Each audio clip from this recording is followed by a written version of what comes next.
Olá, bem-vindo ao canal Falando Francamente, francamente um K que é mais fácil de achar. E esse aqui é um news, fazia uns dias que eu não fazia um news, eu achei bem interessante essa notícia e achei um tempinho para fazer isso aqui. Bem, essa está no site do Medscape, onde eu gosto de achar muita coisa, né? Médica, interessante. Foi publicado hoje, quer dizer, na data de hoje, e foi publicado ontem. Mas olha que interessante aqui, ó. EACD22 e tal. Remissão do diabetes por perda de peso em pessoas com peso normal, com diabetes tipo 2. Vamos entender isso, né? Então, ó, foi publicado recentemente um importante estudo clínico que pode influenciar a prática clínica em relação ao tratamento do diabetes, estudo RETUNE. A literatura médica descreve a ocorrência de alteração fisiológica subjacente à redução do diabetes tipo 2 induzida pela perda de peso apenas em pacientes com IMC acima de 27. Ou seja, ele está dizendo aqui, quando você tem melhor a remissão do diabetes tipo 2 com perda de peso, geralmente isso só é discutido para indivíduos que têm IMC acima de 27. Então, não MC abaixo, que está dentro da... Ou seja, pessoas com sobrepeso, vamos dizer assim, né? Ou obesidade.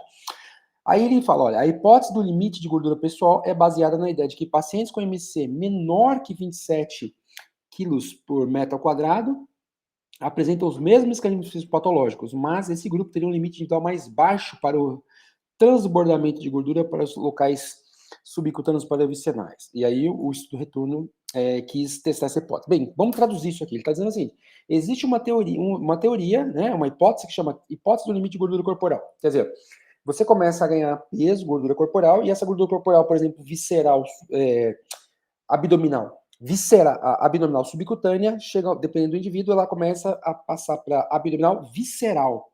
Então, dependendo do indivíduo, uma quantidade, precisaria de uma quantidade maior de gordura abdominal, por exemplo, visceral, para começar ou corporal total, para passar a incorporar a gordura visceral. Então, ele está dizendo aqui que as pessoas que têm diabetes abaixo de 27, elas teriam um limite disso mais baixo, ou seja, com menos gordura, com menos ganho de peso na forma de gordura, elas começariam a desenvolver o quadro sem tá na categoria de peso do sobrepeso da obesidade, entendeu? Então, ou seja, esses pacientes não estão sendo discutidos na literatura, porque a literatura só discute pacientes acima de 27, pacientes com sobrepeso ou obesidade, mas, aparentemente, a hipótese ali do limite de gordura individual diz que mesmo quando você não atinge o sobrepeso ou obesidade, você ainda continua tendo uma característica que é o quê?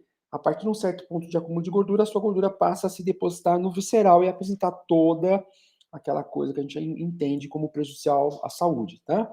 E aí o estudo avaliou isso. Então, o estudo demonstrou que 70% dos pacientes com diabetes tipo 2 e peso normal entraram em remissão perdendo cerca de 10% do seu peso corporal.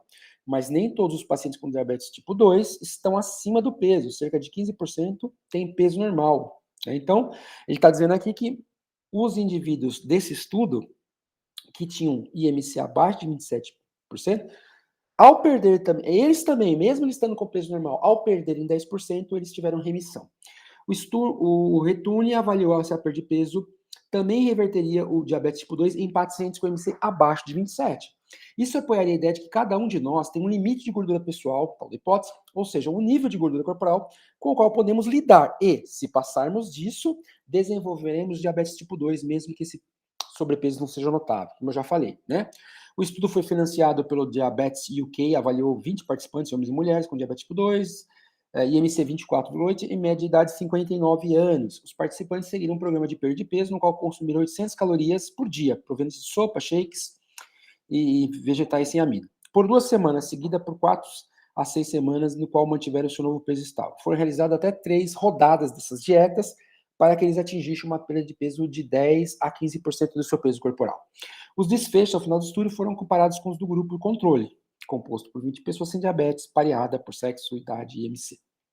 14 dos 20 participantes com diabetes tipo 2, 70%, entraram em remissão, uma proporção semelhante à dos estudos que demonstram remissão no diabetes tipo 2 com sobrepeso e obesidade. Quer dizer, quando você fez a dieta, 70% também entrou em remissão, igual os dados que se observam em trabalhos de indivíduos que têm IMC acima de 27. Então, os participantes perderam em média 7,7 quilos na remissão, que é 10,7% do peso inicial. O peso corporal dos participantes permaneceu estável entre 6 e 12 meses, e o IMC médio caiu de 24,8 para 22,4. Vai tocar meu reloginho aqui. E a gordura corporal total foi de 32,1 para 27. A ressonância magnética mostrou que os níveis de esteatose hepática e pancreática caíram substancialmente. A média de gordura do pâncreas caiu de 5,8 para 4,3 e a atividade das células produtoras de insulina, células betas, né, no caso, voltou ao normal. De acordo com os pesquisadores, esses dados demonstram claramente que o diabetes tipo 2 é causado pelos mesmos fatores em pessoas com peso normal e nas pessoas com sobrepeso e obesidade.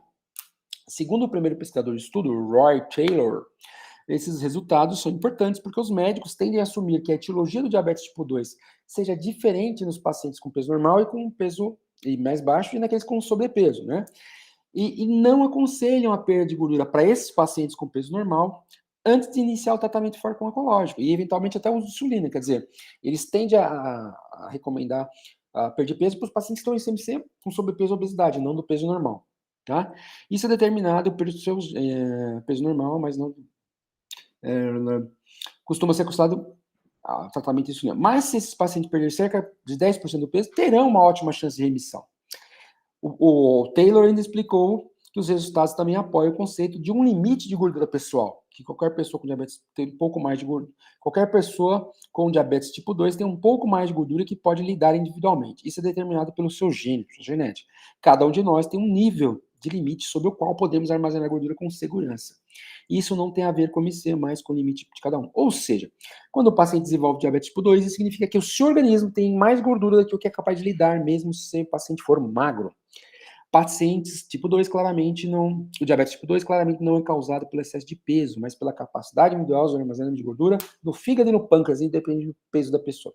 Então é isso, gente. Esse news aí, né? Eu quis fazer 5 minutos, já passou um pouquinho, mas é bastante interessante porque fala um pouco do diabetes em indivíduos com peso normal e que esses indivíduos também se beneficiam da perda de peso, tá bom? Então, mesmo quando a gente está pensando nesse paciente fazer exercício, muitas vezes a gente vai pensar fazer exercício para ele e não está pensando na perda de peso. Não que ele não vai ter nada de melhoria sem perder peso. Inclusive, ontem eu postei aqui um negócio sobre recomendação de exercício para diabéticos tipo 2, que fala que já tem alguma melhoria em alguns aspectos sem perda de peso. Mas aqui mostra que com a perda de peso equivalente a 10%, que é equivalente àquela perda de peso dos indivíduos com sobrepeso, também já beneficia esses pacientes, tá ok? Então é isso. Sempre um grande abraço, sempre um grande prazer. Abraço, não. Um grande prazer fazer o vídeo aí para vocês, tá ok? Curte, comente, compartilha, se inscreva no canal se não está inscrito ainda e até um próximo news. Tchau, tchau.